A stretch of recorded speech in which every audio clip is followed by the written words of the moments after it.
with the popularity of Xbox Game Pass continuing to grow, gaining favorable views in the hearts of like YouTubers and gaming media.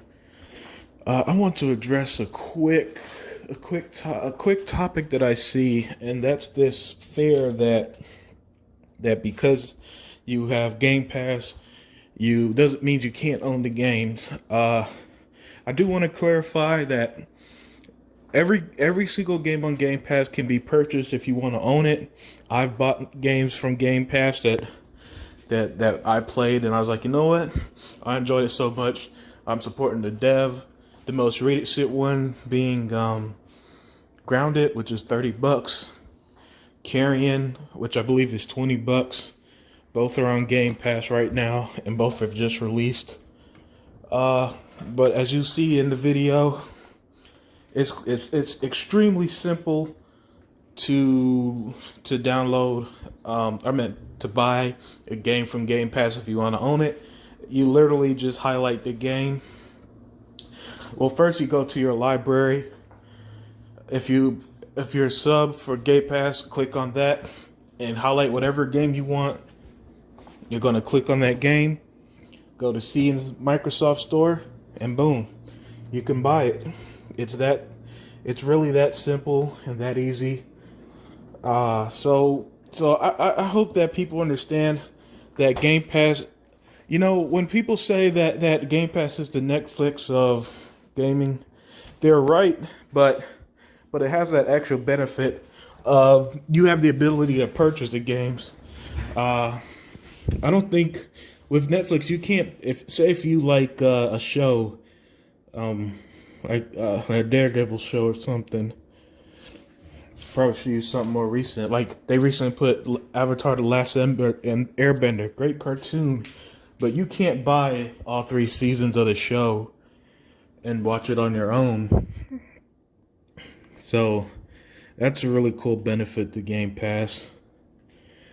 You know,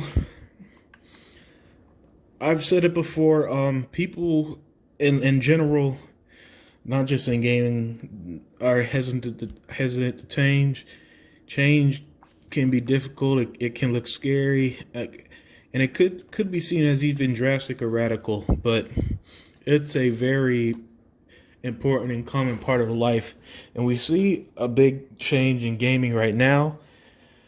And I think sometimes I think gamers can be stuck in the 2006 mindset where there's online gaming, but everything is tied to the box, and it's definitely a big curveball in the way Microsoft is doing things by putting their games on PC as well as Xbox. And we've even seen some Microsoft published games go to other platforms, like recently Cuphead.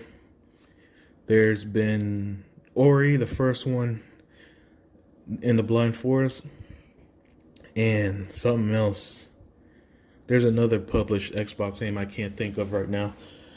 Uh, and the way that I see it, if Microsoft gave the okay to put those games on other platforms, and so be it. I don't work for Microsoft. I'm not in Phil Spencer's ear to tell him to keep games on a box or not. So for the non first party games, it is what it is. It's not a big deal to me in particular, but I understand. People like Sega Forever or Hebot who does have differing views on the matter, and they raise some excellent points. I did want to kind of feed off of their videos, throw in my little input while I'm on the topic of Game Pass and the changing, not only Game Pass, but the changing in gaming as well. We're definitely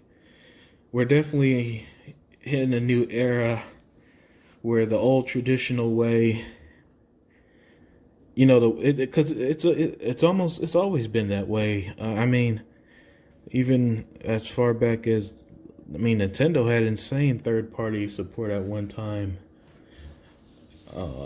Or, and things have changed. People forget, and I do want, before I end this video, I do want to remind people, it's not 1995 back where Rare could make a new quality game each year. It's now in 2020. Game development is extremely long, extremely time consuming, and extremely expensive. At minimum, I'd say that a quality game takes 3 years to make now, where back in the day, you could pop out a game a year from the same studios, and they'd all be great. Now, I mean, for example, Rare could pop out a GoldenEye one year, and the next year pop out a Banjo-Kazooie, then the next year pop out a Perfect Dark. They all be very unique, different quality games. Unfortunately, now in that same time period, you'd really only make one very good game in that same period these days,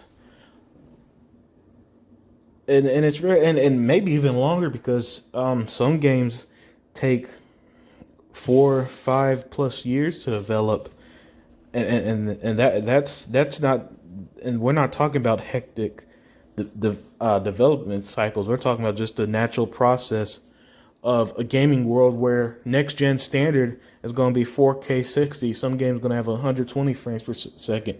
That's not easy, and that's why we see less and less third party deals as well, unless one of the big three usually pays out the butt for like a big third party game. Well, not so much with the Japanese developers. They'll put a game on PlayStation or Nintendo, but skip Xbox. But most third party developers, they need to make that money, and the best way to make that money back is to put your game on every platform to give you the chance to sell as much as it can. So that's my thoughts on some various gaming topics.